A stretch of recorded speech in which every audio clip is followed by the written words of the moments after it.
Hi Advita. Hi ma'am. Hare Krishna. Hare Krishna. Yeah, let's learn the question answers of Malerayana Huttu. Third question. Okay. I will repeat after me. I will read once. You repeat after me. Samudra Raja ಸಮುದ್ರ ರಾಜ ಚೀರ ತೊಡಗಿದ್ದೇಕೆ ಚೀರ ತೊಡಗಿದ್ದೇನೆ ಏಕೆ ಕ ಏಕೆ ಹ್ಮ್ ಸೂರ್ಯನ answer ಸೂರ್ಯನ ಕಿರಣಗಳ ಕಿರಣಗಳ ಕಾವಿನಿಂದ ಕಾವಿನಿಂದ ಮೈಯೆಲ್ಲ ಮೈಯೆಲ್ಲ ಕುದಿದು ಕುಡಿದು ಕುದಿದು ಕುಡಿದು it is not the it is the okay na ಕುದಿದು ಕುದಿದು correct ಕುದಿದು ಸಮುದ್ರ ರಾಜ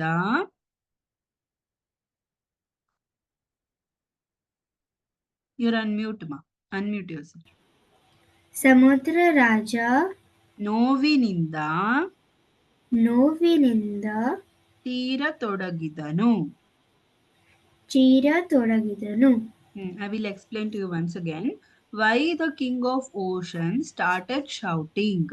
The reason is Suryana Kiranagala means because of the sun rays, the temperature, Kavu means the hot temperature got increased. That's why the whole body started boiling. The whole ocean started boiling. He could not withstand the pain. He could not control the pain. That's why he started shouting. Hmm? That is the meaning. Okay, now you repeat one more time after me and we will learn the answer. Spellings. Okay. ಸೂರ್ಯನ ಕಿರಣಗಳ ಸೂರ್ಯನ ಕಿರಣಗಳ ಕಿರಣಗಳ ಕಾವಿನಿಂದ ಕಾವಿನಿಂದ ಮೈಯೆಲ್ಲ ಮೈಯೆಲ್ಲ ಕುದಿದು ಕುದಿದು ಕುಡಿದು means drinking. ಕುದಿದು means boiling. One letter if it difference the ಕುದಿದು is the language, no? That's right. ಕುದಿದು perfect. ಸಮುದ್ರ ರಾಜ ಸಮುದ್ರ ರಾಜ ನೋವಿನಿಂದ ತೀರ ತೊಡಗಿದನು ಚೀರ ತೊಡಗಿದನು perfect. Can you read yourself now? Okay ma'am Yeah, read. ಸೂರ್ಯನ ಹ್ಮ್. ಕಿರಣಗಳ ಕಾವಿನಿಂದ ಮೈಯೆಲ್ಲ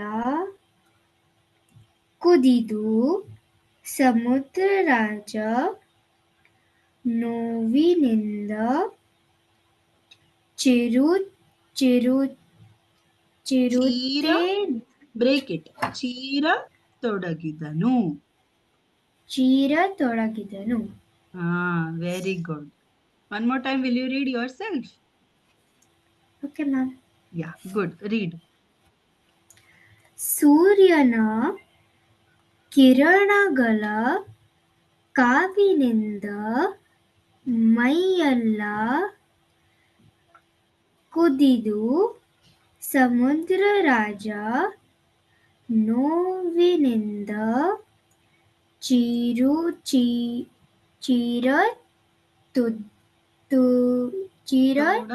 ತೊಡಗಿದನು ತೊಡಗಿದನು that ಚೀರ ತೊಡಗಿದನು spelling it's there in the question only, so don't worry for the spelling, you can just copy from there other words. ಸೂರ್ಯನ ಕಿರಣಗಳ ಕಾವಿನಿಂದ ಮೈಯೆಲ್ಲ ಕುದಿದು ನೋವಿನಿಂದ 1 2 3 4 5 and 6 words you have to learn here. Suryana spelling you know, kiranagala you can manage to write, kavininda also you can write kavininda, maiyella this word little bit because vattakshara is there, no?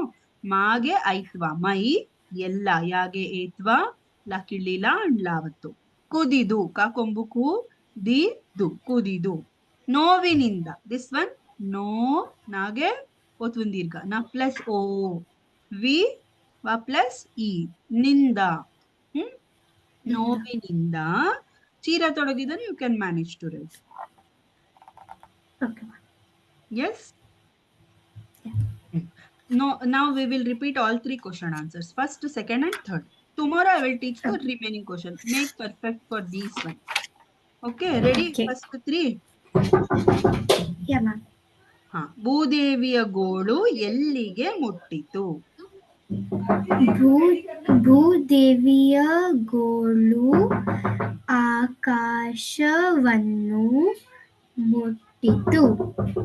ಭೂದೇವಿಯ ಗೋಳು ಆಕಾಶವನ್ನು ಮುಟ್ಟಿತು means the pain of the mother earth, where did it reach? It reached till the sky. It reached till the akasha means you already know it's also a Hindi word. Yeah. Sky. Here the key word. Actually somebody is smoking, so can I open the door? You can go on. I'll just pause. Yeah. Yes.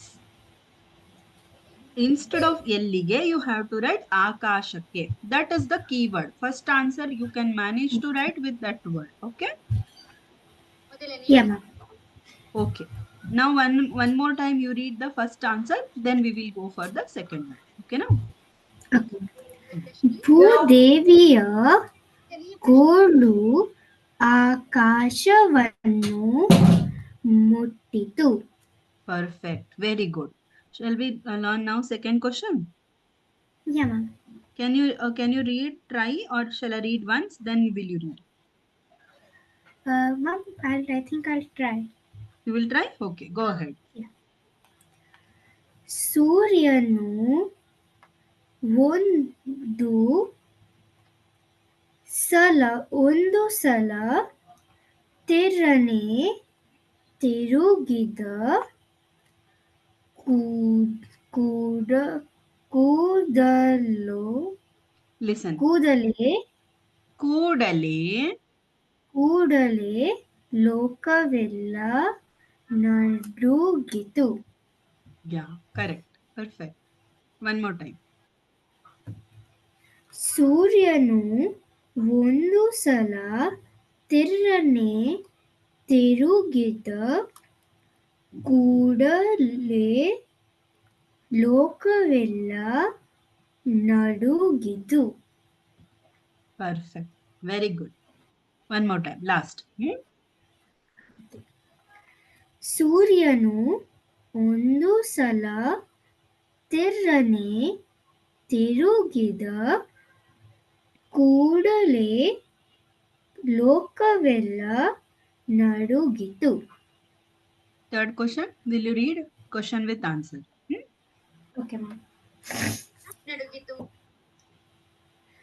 ಸಮುದ್ರ ರಾಜ ಚೀರ ತೊಡಗಿದ್ದೇಕೆ?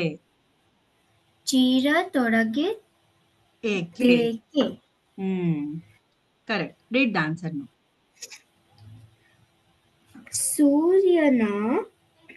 ಸೂರ್ಯನ ಕಿರಣಗಳ ಕಾವಿನಿಂದ ಮೈಯೆಲ್ಲ ಕುದಿದ ಸಮುದ್ರ ರಾಜ ಕುದಿದು ಸಮುದ್ರ ರಾಜ ನೋವಿನಿಂದ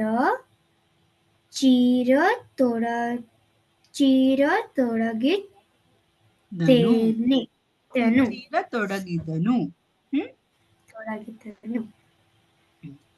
Yeah. Okay.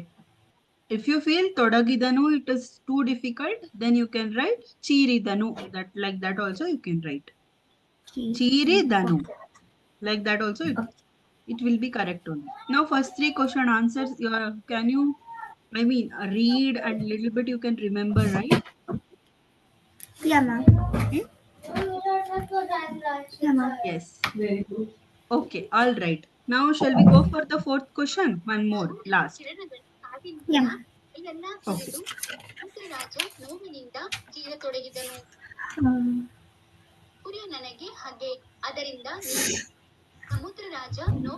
Ma'am, should I read?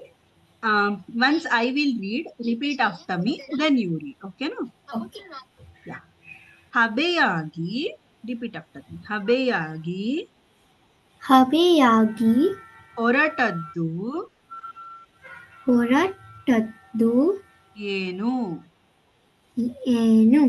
Habe means steam. Horatadu means went away. What went away like a steam? Yeah. Okay. Samudra Rajana, tell. ಸಮುದ್ರರಾಜನ ಮೈ ಬೆವರಿನ ಮೈ ಬೆವರಿನ ನೀರು ನೀರು ಹಬೆಯಾಗಿ ಹಬೆಯಾಗಿ ಹೊರಟಿತು. ಹೊರಟಿತು. Means the king of oceans, his sweat, my bevaru means his body sweat, which came as water, started evaporating like a vapor, water vapor, because of the hot summer sun rays, and it started disappearing. You understood the meaning now? Easy. Yeah. Samudra Rajana ಮೈ ಬೆವರಿನ ನೀರು. That words if you learn, ಹಬೆಯಾಗಿ ಹೊರಟಿತು, you can get the help from the question. Yeah. Habe means steam. You write there in your book. Meanings also, English words you write, easy to understand and remember. Okay. Repeat after me one more time, answer, then you read. Okay, no? Okay. Samudra Rajana ಸಮುದ್ರರಾಜನ ಮೈ ಬೆವರಿನ ನೀರು ಮೈ ಬೆವರಿನ ನೀರು ಹಬೆಯಾಗಿ ಹಬೆಯಾಗಿ ಹೊರಟಿತು. ಹೊರಟಿತು. ಹೊರಟಿತು. ಹೊರಟಿತು.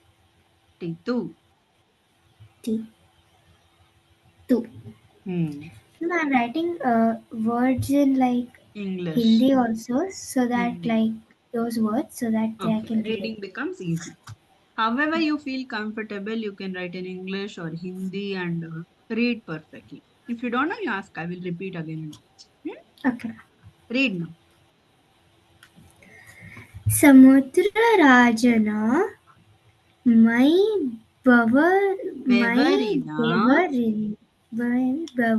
ಬೆವರಿನ ನೀರು ಹಬೆಯಾಗಿ ಹೊರಟಿತ್ತು.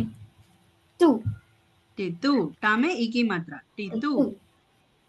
ಟಿತು. ಹೊರಟಿತು. Easy? Yeah, ma'am. Read once more perfectly. ಸಮುದ್ರರಾಜನ ಮೈ ಬೆವರಿನ ನೀರು ಹಬೆಯಾಗಿ ಹೊರಟಿತು. ಟಾಮೆ ಈಕಿ ಮಾತ್ರ, ತಾಮೆ ಊಕಿ ಮಾತ್ರ. ಹೊರಟಿತು. ಹೊರಟಿತು. ಟಿತ್ತು. Yes. Last. One more time you read, then we can stop at there. Okay. ಸಮುದ್ರರಾಜನ ಮೈ ಬೆವರಿನ ನೀರು ಹಬೆಯಾಗಿ ಹೊರಟಿತು. Yes. So now the homework activity for you is the spellings like Samudra Raja, Mai Bevaru. The words which you cannot get the help from the question, write that 3 times and practice. I will give you dictation tomorrow. Okay. Post to that, we will go to the other questions. Okay, no? Okay. And this is one thing you have to do today, and learn the question and answers 2 to 3 times. You keep on telling, it will be easy for you to write and tell without seeing. Okay, ma'am. Okay. And once you get the classwork, send the images. It will help me to teach you for your next assessment. Okay, ma'am. Okay, Advita, I have recorded this session. I will upload in YouTube and send the link also for your reference, or again to read, or it will help you a lot for any pronunciation issue. Yeah. You can listen and learn and do better. Yes? Okay, ma'am. Do you have any doubts now? No, ma'am. Ma'am, like, can you share the link in which you'll upload? Yeah, we have a YouTube channel. I will upload in that this recorded video. I'll upload in the channel. I will send the link to you. For reference purpose, you can go there, and if you have any doubts, easily you can access and learn. Okay, ma'am. Yes, we can do this daily basis so that it helps you a lot. Okay, ma'am. Okay. See you tomorrow then. Hare Krishna. Bye. Okay, ma'am. Hare Krishna. Bye. Hare Krishna. Bye.